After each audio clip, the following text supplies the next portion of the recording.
Story begins with a coffee cup just like this in Sisters Coffee Company in Sisters, Oregon. After working with teenagers for 27 years, I knew God was doing something in my heart. I could feel a shift in the wind, and I took the week off. I went to Eastern Oregon, helped a friend do a guided elk hunt, spent the time in prayer and reflection, and just really thinking about the last quarter century of my life of working with students and what the second half of my life would look like. And I just wandered in thought and in prayer and wondering about what God would have for me. And my wanderings led me to Sisters, Oregon, where I spent 3 days in a coffee shop, just reflecting on God's plan for my life and trying to figure out what was going on and just sipping coffee and just hanging out. And at one point I looked at my coffee cup. This is actually the cup. And I looked at a quote, and there was a quote on this coffee cup.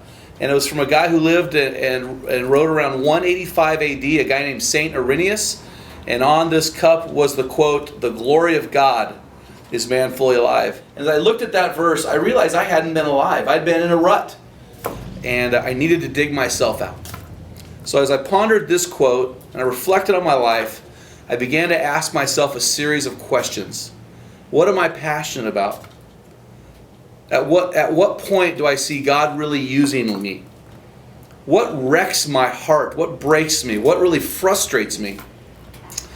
Every answer to those questions had to do with speaking to, ministering to, or considering men and the state of manhood in America. And I sat in that coffee shop, and in a moment of clarity, I realized that God had changed my heart. My heart had shifted to help restore a man's lost identity. Something had been stolen from men along the way, and I don't know what it is, but men are lost. They don't know who they are. And I realized that I needed to help fix that with a nation of men who desperately need our help to dig them out of a hole. So I went back home. I told my wife about what we were doing, what was going on, and we decided to launch the Great Hunt for God with a mission of restoring a man's lost identity. And a year later, we are on our own, and we are trying to impact a nation of men, and we are so excited about the journey that God has us on, and we're so excited about your potential journey with us.